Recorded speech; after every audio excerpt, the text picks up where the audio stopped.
Hello to all, welcome back. तो उम्मीद करता हूँ आप सब लोग ठीक होंगे। तो जैसे कि आपको पता है कि हम आपके सिविल इंजीनियरिंग जेई लेवल को पढ़ रहे हैं और उसी में से एक आपका जो सर्वेइंग सब्जेक्ट है वो हमने पढ़ लिया है। ऑलमोस्ट 90% उसको हमने पढ़ लिया है और उससे जितने भी रिलेटेड जेई ऑब्जेक्टिव पॉसिबल हो सकते थे वो भी क्लियर किए हैं हमने टेस्ट की फॉर्म में। और साथ ही साथ उसको मैंने आपको टेलीग्राम में भी उसके टेस्ट देता रहा हूँ ताकि आप लोगों की जो तैयारी है वो चलती रहे। और उसी से रिलेटेड हमारा जो नया सब्जेक्ट है आपके जेई लेवल में हम शुरू करने वाले हैं, जो आपका हो जाएगा सॉइल मैकेनिक्स। ठीक है, तो जो सॉइल मैकेनिक्स हम पढ़ने वाले हैं पर्टिकुलरली कौन कौन से पेपर में ये कवर करेगा ये सब्जेक्ट, तो वो कौन कौन सा हो जाएगा। एक तो आपका जेकेएसएसबी जेई हो जाएगा, पीएससी जेई हो जाएगा और एसएससी जेई हो जाएगा। ठीक है, अभी आप लोगों को यहाँ पे फ़ायदा क्या मिलने वाला है कि जो लोग तो एसएससी जेई का पेपर जिन्होंने फॉर्म फिल किया हुआ है और उनको पता है कि जो आपका एग्ज़ाम है वो पोस्टपोन हो गया हुआ है और उसकी जो डेट है वो सितंबर के लिए निकाली हुई है, तो उन बच्चों के लिए यहाँ पे बहुत फ़ायदा होने वाला है, क्योंकि लिए सॉइल मैकेनिक्स जो है वो बहुत ज़्यादा वेटेज जो है वो रखता है आपके एसएससी के पेपर में। ठीक है, तो आज ये जो आपका वीडियो है ये सिर्फ आपको ये बताने के लिए है कि कितनी वेटेज कौन कौन से टाइप के पेपर में इस सब्जेक्ट की है और आपको कैसे कैसे तैयारी करनी है। ठीक है, तो जैसे कि मैंने 3 एग्ज़ाम यहाँ पे लिए हैं मेनली, तो उन 3 एग्ज़ाम में से पहला एग्ज़ाम जिसकी मैं आपके यहाँ बात करूँगा वो हो जाएगा आपका जेकेएसएसबी जेई का। ठीक है, ये जो हमारा जे&के का एग्ज़ाम है जेई का, उसके लिए मैं बात कर रहा हूँ।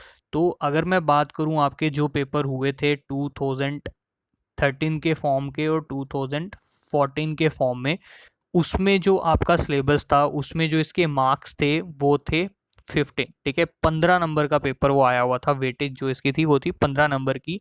पर जब ये पेपर हुआ कश्मीरी माइग्रेंट्स का, ठीक है, जो कश्मीरी माइग्रेंट्स का पेपर हुआ था आपको पता था 100 के करीब करीब इनकी पोस्टें जो हैं आई थी, और वो जब पेपर हुआ था उसमें जो इसके मार्क्स एलोकेट किए गए थे वो किए गए थे 10। ठीक है, 10 मार्क्स का था। तो ये मैं अब उस कंडीशन के हिसाब से बता रहा हूँ और ये जो सिलेबस मैंने यहाँ लिखा है ये वही वाला है आपका सिलेबस। ठीक है, तो अब बात करते हैं एक जनरल छोटी सी कि ये कंडक्ट कौन कराता है आपका जेई का एग्ज़ाम, जेकेएसएसबी।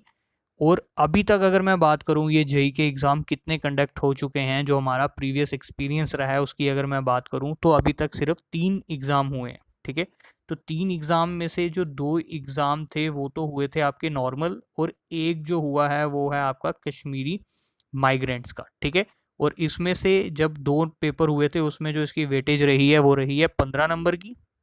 ठीक है, और कश्मीरी माइग्रेंट्स के पेपर में जो इसकी वेटेज रही है वो रही है आपके 10 नंबर की।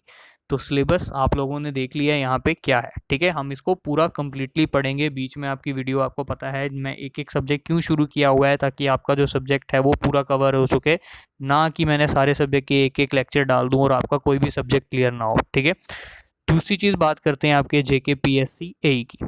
ठीक है, अब जेकेपीएससी एई में एक चीज़ का आपको ध्यान रखना है, कंडक्ट तो पीएससी करवाता है ये। और अगर मैं बात करूं कि ये अभी तक पीएससी के कितने एग्ज़ाम हुए हैं, तो देखो अगर मैं एक जनरल आइडिया भी लगाऊं तो 6 से 7 जो है इसके एग्ज़ाम हो चुके हैं। ठीक है, क्यों के लिए जो पीएससी है वो जो जेई को थ्रू पेपर लेके भी अपग्रेड करते थे एई में। ठीक है, तो वो भी एग्ज़ाम काफ़ी हो चुके हैं, तो 6 से 7 एग्ज़ाम बोल सकते हो आप हुए हुए हैं अभी तक हमारे जे&के में। अब मैं बात करूं आपके वेटेज की, तो इस सब्जेक्ट की जो वेटेज रही है वो रही है आपकी 35 प्लस मार्क्स। ठीक है, 35 प्लस, और ये बहुत वेटेज वाला सब्जेक्ट है। अगर आप पीएससी एई की तैयारी कर रहे हो तो आपको ये सब्जेक्ट तो पढ़ना ही पढ़ना है, ये सब्जेक्ट आप नहीं छोड़ सकते हो। अब यहाँ पे एक छोटा सा डिफरेंस आप यहाँ नज़र आ रहा होगा आपका कि जेई में आपका सिर्फ सॉइल मैकेनिक्स है। ठीक है, आपके जेई के एग्ज़ाम में सिर्फ सॉइल मैकेनिक्स है, पर आपके एई के एग्ज़ाम में फाउंडेशन इंजीनियरिंग को भी ऐड किया गया है। तो फाउंडेशन इंजीनियरिंग पूरी प्रॉपर है आपकी, और आप लेके चल सकते हो यहाँ पे ऑलमोस्ट पूरी जो आपके आईईएस के सिलेबस में है या आपके जो गेट के सिलेबस में है फाउंडेशन इंजीनियरिंग, वो ऑलमोस्ट पूरी है। क्वेश्चन का जो लेवल है वो इतना नहीं जाता, इससे लेवल थोड़ा नीचे ही रहेगा, पर हाँ सिलेबस जो है वो आपका इतना है। तो ये डिफरेंस आप लेके चल सकते हो आपके नॉर्मल जेई के पेपर में और एई के पेपर में। क्या है कि जेई के पेपर में आपका क्या आ जाएगा, सिर्फ और सिर्फ ये ऊपर वाला पोर्शन, और एई के पेपर में ये दोनों पोर्शन है आपके। ठीक है, अब बात करते हैं आपके जो मेन एग्ज़ाम जिसका हमें पता है कि होने वाला है या होएगा, वो है आपका एसएससी जेई का। ठीक है, ये पेपर तो आपका होगा ही होगा और सितंबर में इसकी जो डेट है वो आई हुई है। और अगर आप इस सब्जेक्ट को करते हो तैयार, तो यकीन मानो आप बहुत अच्छा स्कोर कर सकते हो आपके प्रीलिमिनरी एग्ज़ाम में। तो अगर मैं बात करूं, कंडक्ट तो एसएससी जेई करवा रहा है, और अभी तक अगर मैं बात करूं टिल डेट कितने हुए हैं पेपर, अगर आपको पता है प्रीवियस ईयर पेपर अगर आप देखोगे तो वहाँ पे कई जगह 1996 से भी मिल जाएंगे और 1999 से भी मिल जाएंगे, और इसके बीच में अगर मैं एक एवरेज लेके चलूँ तो आप बोल सकते हो अभी तक 12 से 13 पेपर हुए हैं। और वेटेज की बात करूँ तो इसकी वेटेज करीब करीब 10+ है। ठीक है, कम से कम आपके 10 क्वेश्चन तो यहाँ से आने ही आने हैं, और अब लेके चल सकते हो अगर 10 नंबर यहाँ से आ रहे हैं तो आपको ये सब्जेक्ट बहुत अच्छे से तैयार करना पड़ेगा। ठीक है, सिलेबस की अगर मैं बात करूँ तो ऑलमोस्ट हमारा जो जेके एसएसबी का जेई का पेपर होता है उससे ऑलमोस्ट सेम पेपर का सिलेबस है इसका, बस एक छोटी मोटी चीज़ें इसमें थोड़ी ज़्यादा हैं, बाकी ऑलमोस्ट सिलेबस सेम है। तो अगर हम बात करेंगे कि मैंने अभी जब आपको शुरू करना है, ठीक है, जो मैं आपको अभी शुरू करने वाला हूँ, जो हम पढ़ने वाले हैं, तो उसके अंदर हम ट्राई करेंगे कि आपके एसएससी जेई के पेपर को पहले क्लियर करेंगे। ठीक है, पहले हम इसका सिलेबस क्लियर करेंगे ताकि इसके अंदर ही आपका जेके एसएसबी भी कवर हो जाए, और वैसे ही अगर हमारे पास टाइम बचेगा तो उसके बाद हम एई का जो पोर्शन है वो भी क्लियर करेंगे। ठीक है,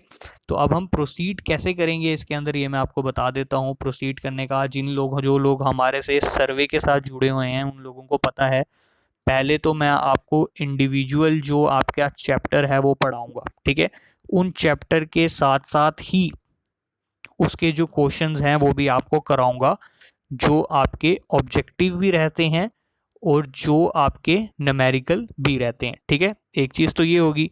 वैसे ही आपकी यूट्यूब में ही मैं आपको इसकी एक टेस्ट के लेक्चर भी पोस्ट करता रहा हूँ, और वो भी मैं इस सब्जेक्ट में आपका करता रहूँगा। और साथ ही साथ में इसके अंदर मैं आपका टेलीग्राम में भी टेस्ट वीकली करवाऊँगा। ठीक है, ताकि आपका जो नॉलेज है वो भी आप लेते रहो और आपका जो प्रैक्टिस सेशन है वो भी कंटिन्यू रहे। तो टेस्ट भी मैं आपके टेलीग्राम में करता रहूँगा ताकि जो आपको प्रॉपर आपकी तैयारी है उसके लिए पता चल सके। और जो बच्चे एसएससी के लिए तैयारी कर रही हैं वो ज़रूर इस वीडियो लेक्चर्स को कंटिन्यू रखें, क्योंकि उनको बहुत फ़ायदा मिलेगा, यहाँ से कुछ ना कुछ उनको सीखने को मिलेगा। ठीक है, तो गाइस तब तक के लिए थैंक यू, और आने वाले दिनों में 1-2 दिनों में ही आपके लेक्चर जो हैं वो सॉइल इंजीनियरिंग के शुरू हो जाएंगे। तो थैंक यू।